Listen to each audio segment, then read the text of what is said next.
ಮಹಾಲಕ್ಷ್ಮಿ ಮದುವೆ ಸೋಮವಾರದಿಂದ ಶನಿವಾರ ಸಂಜೆ 6:30ಕ್ಕೆ ನಿಮ್ಮ ಸನ್ ಉದಯದಲ್ಲಿ.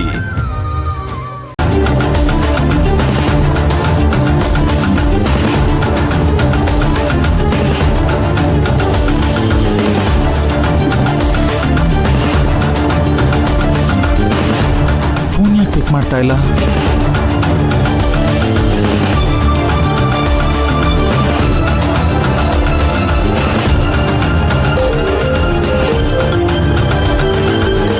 ಮೇಡಮ್, ಅವಾಗ್ಲಿಂದ ಫೋನ್ ಬಡ್ಕತಾ ಇದೆ, ಫೋನ್ ರಿಸೀವ್ ಮಾಡಿ. ನಾನು ಮಾತಾಡ್ತೀನಿ, ನೀವ್ ಹೋಗಿ ಅಣ್ಣ. ಮೊದಲು ನಾನು ಹೇಳೋ ಜಾಗಕ್ಕೆ ಕರ್ಕೊಂಡು ಹೋಗಿ.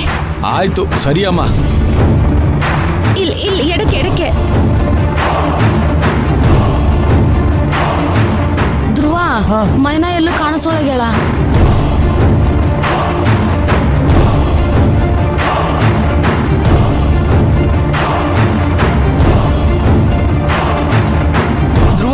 ನಾನು ಮೈನಾನ್ ಎಲ್ಲ ಕಡೆ ಹುಡುಕ್ತೆ, ಎಲ್ಲೂ ಕಾಣ್ತಾ ಇಲ್ಲ.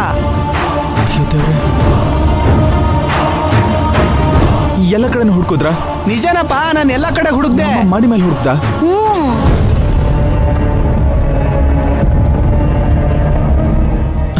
ಮಾಮ, ಒಂದ್ ಕೆಲ್ಸ ಮಾಡು, ನಿನ್ ಗಾರ್ಮೆಂಟ್ಸ್ಗೆ ಹೋಗಿರು, ಅಲ್ಲೇನಾದ್ರೂ ಇದ್ರೆ ಕಾಲ್ ಮಾಡು, ಸರಿನಾ? ನಿನಗೇನ್ರ ಸಿಕ್ಕಿಲ್ಲ ಅಂದ್ರೆ ನೀ ಫೋನ್ ಮಾಡು. ಸರಿ. ಹುಷಾರು. ಹಾ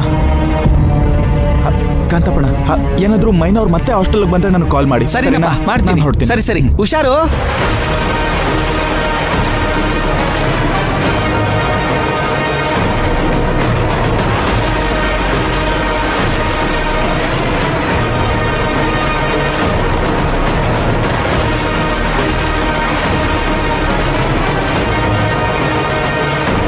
ಬೇಗ ಹೋಗಿ ಅಣ್ಣ.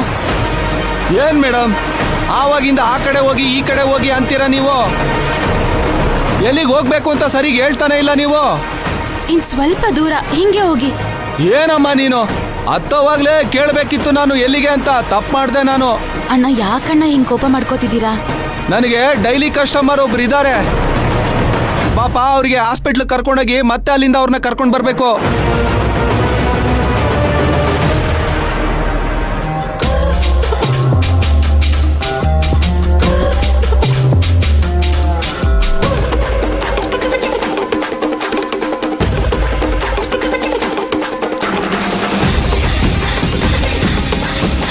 ಹಲೋ, ಅಲ್ಲೇ ಆಟೋನ ನಿಲ್ಲಿಸಿ ಕೆಳಗಡೆ ಇಳಿ. ಅಣ್ಣ, ಇಲ್ಲೇ ಆಟೋ ನಿಲ್ಸಿ. ಇಲ್ಲೇ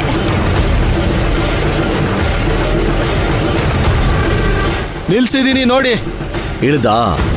ಇಳಿತೀನಿ ರೀ, ನಿಮಗ್ ಗೊತ್ತಾಗ್ತಿದೆ ಅಲ್ವಾ? ಮತ್ ಯಾಕೆ ಕೇಳ್ತಿದ್ದೀರಾ? ಕೇಳಿದ ಪ್ರಶ್ನೆಗೆ ಉತ್ತರ ಮಾತ್ರ ಕೊಡಬೇಕು. ನನ್ನನ್ ಪ್ರಶ್ನೆ ಮಾಡೋದು ನನಗಿಷ್ಟ ಆಗಲ್ಲ. ಈಗ ನಾನು ಏನ್ ಮಾತಾಡ್ದೆ? ಮೇಡಮ್, ಟೈಮ್ ಆಯ್ತು, ಬೇಗ ಇಳ್ಕೊಂಡು ದುಡ್ಡು ಕೊಟ್ರೆ ನಾನು ಹೋಗ್ತೀನಿ ಮೇಡಮ್. ಅಣ್ಣ, ಒಂದೇ ಒಂದು ನಿಮಿಷ ಅಣ್ಣ. ನೀನ್ ಇರೋ ಜಾಗದಿಂದ ಬಲ್ಗಡೆಗೆ ಒಂದು ರಸ್ತೆ ಕಾಣಿಸ್ತಿದೆಯಲ್ಲ? ಹೌದು. ಆ ರಸ್ತೆ ಪಕ್ಕ ಒಂದು ಕಾರ್ ನಿಂತಿದೆ. ಕಾರ? ಅಮ್ಮ, ಸ್ವಲ್ಪ ಕೆಳಗಡೆ ಇಳಿದು ಮಾತಾಡಮ್ಮ. ನನಗೆ ಟೈಮ್ ಆಯ್ತು, ಸ್ವಲ್ಪ ಅರ್ಥ ಮಾಡ್ಕೋ. ನಾನು ಹೇಳ್ತಾನೆ ಇದ್ದೀನಿ, ನೀನು ಫೋನಲ್ಲಿ ಮಾತಾಡ್ತಾನೆ ಇದೆಯಲ್ಲಮ್ಮ. ಅಣ್ಣ, ಒಂದೇ ಒಂದು ನಿಮಿಷ ಅಣ್ಣ. ಮೇಡಮ್, ನನಗೆ ಕೆಲಸ ಇದೆ ಮೇಡಮ್, ದುಡ್ಡು ಕೊಟ್ಟು ಹೊರಡಿ ಮೇಡಮ್.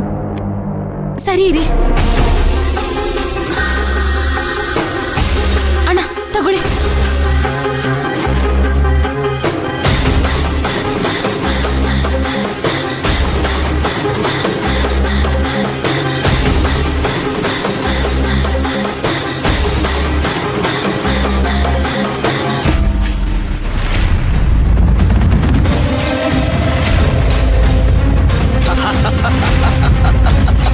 ನೀನಾ? ಒಳಗೆ ಹಾಕ್ರ ಅವಳನ್ನ.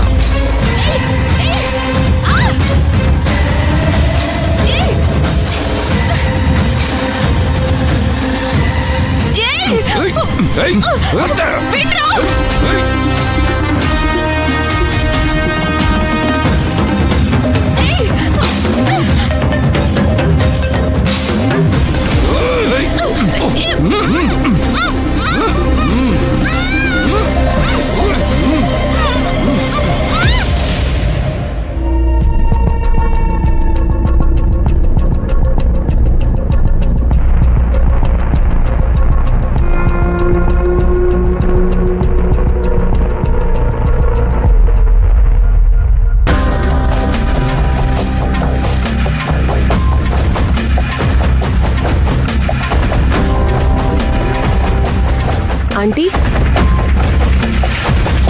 ಬಾನರ್ತನ ಯಾಕಂಟಿ ತುಂಬಾ ಡಲ್ ಆಗಿದ್ದೀರಾ? ಹುಷಾರಿಲ್ವಾ? ಇಲ್ಲಿ ನಡೀತಿರೋದೆಲ್ಲ ನೋಡ್ತಿದ್ರೆ ನನಗೆ BP ರೈಸ್ ಆಗಿ ಇಲ್ದೇ ಇರೋ ಕಾಯಿಲೆ ಎಲ್ಲ ಬರೋ ಹಾಗಿದೆ. ಅಂತದ್ ಏನಾಯ್ತು ಆಂಟಿ? ಪುಷ್ಪಕ್ ಮಾಡಿರೋ ಕೆಲಸ ಗೊತ್ತಿದ್ರು ಏನಾಯ್ತು ಆಂಟಿ ಅಂತ ಕೇಳ್ತಿದ್ಯಾ?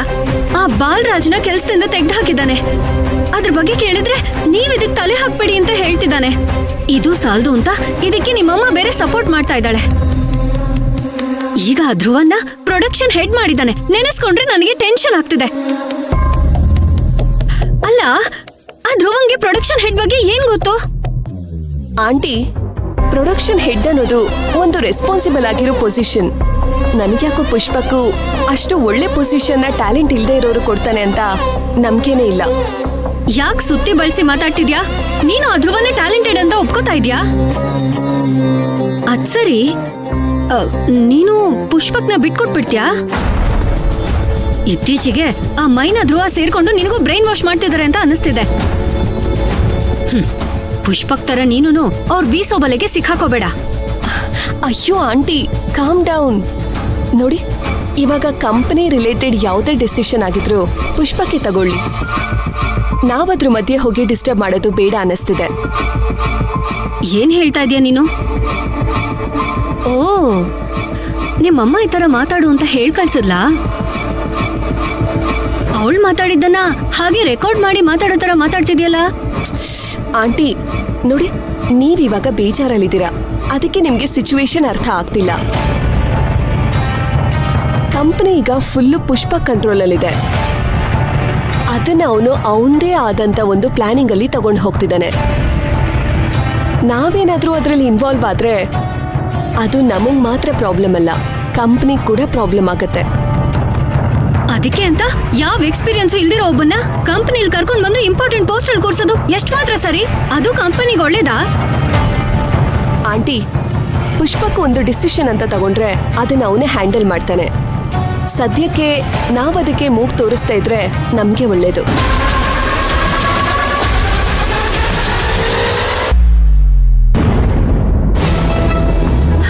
ಸರಿ, ಕಂಪನಿ ಬಗ್ಗೆ ಬಿಟ್ಟಾಕು. ನಾನ್ ನಿಮ್ ಅಂಕಲ್ ಬಂದ್ರೆ ಅವ್ರ ಹತ್ರ ಮಾತಾಡ್ಕೊಳ್ತೀನಿ. ಆದ್ರೆ ಅವ್ನ ಲೈಫ್ ಬಗ್ಗೆ ತಗೋಬೇಕಿರೋ ಡಿಸಿಷನ್ ರೆಸ್ಪಾನ್ಸಿಬಿಲಿಟಿ ನನಗ್ ಬಿಟ್ಟಿದಾನ ಅಥವಾ ಅದನ್ನು ಬೇರೆಯವ್ರು ಕೊಟ್ಟಿದಾನ? ಆಂಟಿ, ಯಾಕೆ ಹೀಗೆಲ್ಲ ಏನೇನೋ ಮಾತಾಡ್ತಿದ್ದೀರಾ? ಕಂಪನಿ ವಿಷಯದಲ್ಲಿ ಅವ್ನು ನಾನು ಏನ್ ಹೇಳಿದ್ರು ನನ್ ಮಾತೆ ಕೇಳ್ತಿಲ್ಲ. ಅಟ್ಲೀಸ್ಟ್ ಮದ್ವೆ ವಿಷಯದಲ್ಲಿ ನನ್ ಮಾತು ಕೇಳ್ತಾನಲ್ವಾ?